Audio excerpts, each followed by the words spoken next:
Fala pessoal, tudo bem com vocês? O Filipão assustou na escalação, hein? Mas deu certo. O Grêmio venceu o Ceará, respira na tabela e a gente vai falar sobre esse jogo. Chega mais, eu sou o Chico Garcia, inscreva-se no canal, hein? E vamos juntos.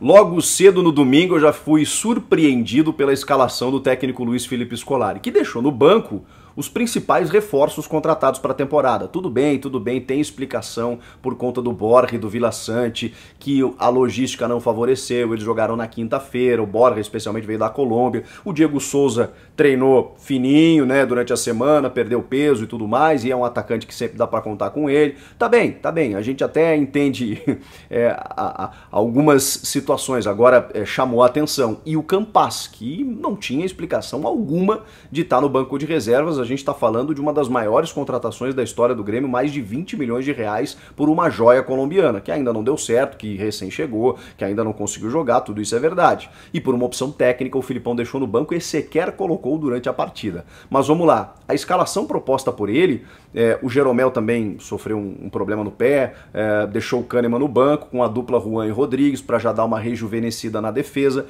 A gente precisa tratar sobre isso, né? A gente precisa falar sobre uma dupla de zaga histórica que me parece está numa transição de carreira, isso é normal, e cabe ao Filipão, ninguém melhor do que o Filipão para fazer esse processo.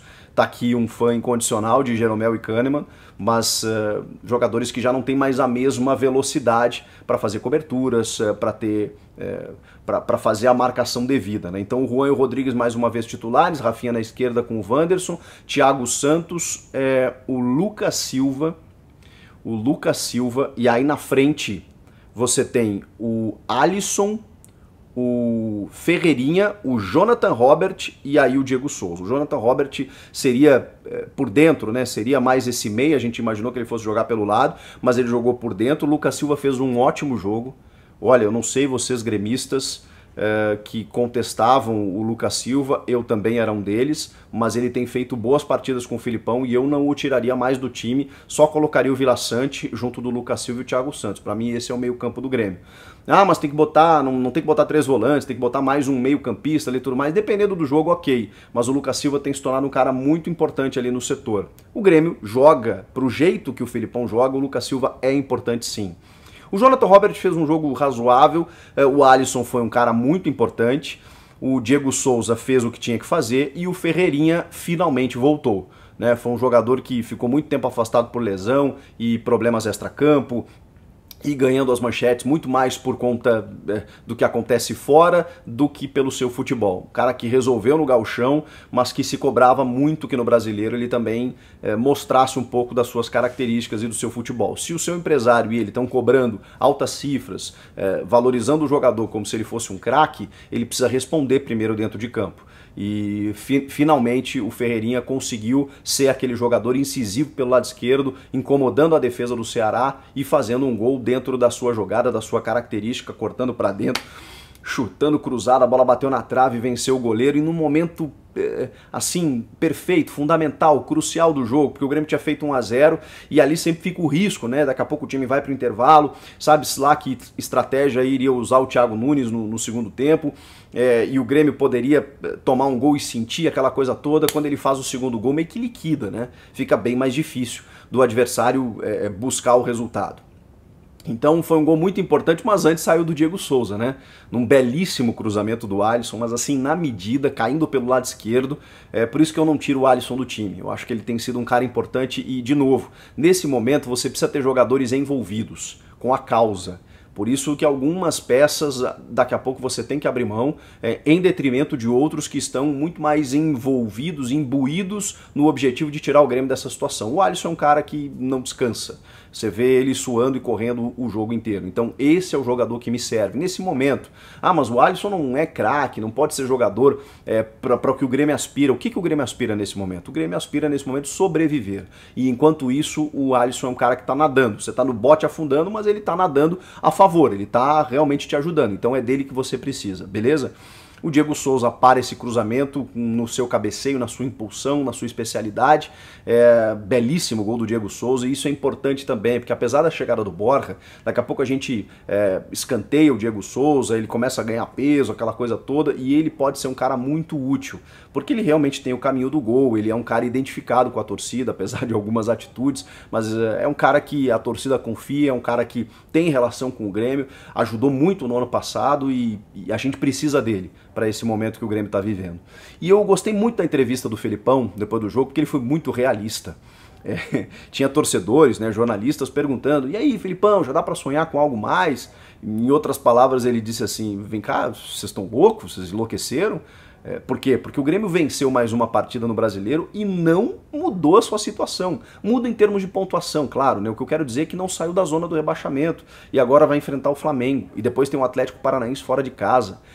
São jogos difíceis, em que o Grêmio precisa continuar remando para sair dessa situação. Aí tem ali na frente o América, daí tem São Paulo, Bahia, Juventude, times que estão ali fora da zona do rebaixamento, o Grêmio 18º. Então assim, a situação ainda é crítica. Estamos recém começando o segundo turno, mas nada melhor do que com uma vitória, né? O Grêmio precisava dessas vitórias. Se a vitória não tirou o Grêmio da situação, imagine se não tivesse vencido. Então vencer era imponderável, porque a gente está falando de um Ceará que teve bons momentos com o Guto Ferreira, que promoveu a estreia do Thiago Nunes, e o Thiago Nunes, olha... Bom, tá começando o trabalho, né? A gente não vai poder determinar nada enquanto ele não realizar realmente esse trabalho no Ceará, mas ele tá tendo oportunidades e não tem as aproveitado, né? Corinthians, Grêmio e agora no Ceará estreou negativamente, mas tem todo um trabalho aí pela frente. Agora, o Thiago Nunes, ele tá envolvido também com essa situação do Grêmio. Enquanto ele esteve no Grêmio, no Campeonato Brasileiro, foram 7 jogos sem nenhuma vitória, gente. 5 derrotas e 2 empates. O Felipão chegou no Grêmio, o Grêmio tinha 2 pontos no campeonato. Hoje o Grêmio tem 19. Se a gente pegar só a campanha do Felipão, ele tem 57% de aproveitamento. Ele é 5º colocado do Brasileiro. Então, para quem ainda não enxergou que o Felipão está tirando o time dessa situação, é preciso enxergar de uma vez por todas, né? Porque ainda tem gente que questiona o Felipão como ultrapassado, que não sei o quê. Eu não vou concordar com tudo que o Felipão vai fazer. Acabei de falar, a escalação me espantou. Mas tudo bem, deu certo, tem argumentos para isso e tudo mais. A gente também não precisa se abraçar na tese eternamente, né? Pô, não concordei e beleza, vamos até o fim com isso. Como você, que daqui a pouco tá desconfiando do Felipão, olhando os números e não enxerga que se não fosse o Felipão a situação seria muito pior. Vocês imaginem um técnico, com todo respeito aos nomes que eu vou citar, mas sem identificação com o Grêmio lá, como um Fernando Diniz, um Wagner Mancini, um Guto Ferreira. Vocês imaginam um técnico desse quilate hoje com a situação que o Grêmio tá? Seria muito mais complicado. O Felipão ainda tem o pulso para blindar, para organizar o grupo, para poder levar esse time para frente, e os números estão mostrando isso.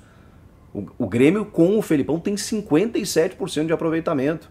E aí com a matemática do meu amigo Paulo Pires, da Rádio Bandeirantes lá de Porto Alegre, que é o maior plantão esportivo desse Brasil, na minha opinião, um cara sabe tudo de conta e tudo mais, o Grêmio tem 20 jogos ainda, porque tem os 19, né, do segundo turno, mas tem o jogo atrasado com o Flamengo, tem 20 jogos para disputar, e nesses 20 jogos o Grêmio tem que manter um aproveitamento de 40%. Convenhamos, né? A situação já melhorou um pouquinho para escapar do rebaixamento, né? Fazendo um cálculo ali para 42, 43 pontos, que é o que a gente imagina que vai tirar o time do rebaixamento para o ano que vem. Então, fazendo esse cálculo, o Grêmio tem que conquistar essa pontuação nesses próximos 20 jogos de um aproveitamento de 40%. Dá. Não tá ganho ainda, é difícil, o Grêmio ainda corre sérios riscos, vai depender muito do que vai acontecer daqui pra frente. Tem o Flamengo no fim de semana que vem, com essa celeuma de público, não público, tem o jogo da Copa do Brasil antes, e aí pode ser que o campeonato pare se o Flamengo botar público no Brasileiro, enfim. Mas isso não tá entrando em questão. O fato é que o Grêmio precisa pelo menos arrancar um ponto do Flamengo, depois precisa tentar vencer, obviamente, o Atlético Paranaense fora de casa, mas o empate também não é mau resultado, porque depois na sequência ele vai ter ali na frente jogos contra Sport em casa, o Cuiabá em casa também, aí vai ter o Santos na Vila, que também não é muito simples, mas enfim, o Grêmio ainda não está longe, ainda não está salvo, mas tem caminhado e sob o comando do timoneiro Luiz Felipe Scolari, a quem eu confio demais nesse processo de recuperação. por mais que as escolhas dele por vezes sejam questionáveis, ele me mostra cada vez mais que está com o grupo na mão e que está tentando fazer aquilo que é necessário. Não está pensando em Libertadores, não está pensando nem em Copa do Brasil. A Copa do Brasil, tá bom, vamos ver o que acontece aí, tem esse problema, tomou 4, beleza, vamos ver o que acontece, mas o Filipão está com uma missão, é salvar o Grêmio de um terceiro rebaixamento, o que seria trágico. O jogo não foi brilhante, o Grêmio no segundo tempo só administrou, resolveu no primeiro tempo com efetividade através desses dois jogadores, o Ferreira e o Diego Souza, mas é isso que tem que resolver, isso é o mais importante. O Grêmio não pode pensar né, em outras questões menores nesse momento que não o resultado. E é claro que se você jogar melhor, o resultado está mais próximo de ti. Mas o Grêmio tinha esse problema dos desfalques que não estavam prontos e tudo mais, o Borja até entrou, deu um chute, aquela coisa toda, mas enfim, aos pouquinhos. Aos pouquinhos, o Grêmio tem todo um segundo turno pela frente e eu agora estou um pouco mais confiante. Não sei vocês. Comenta aqui, inscreva-se no canal, volto na próxima. Tchau!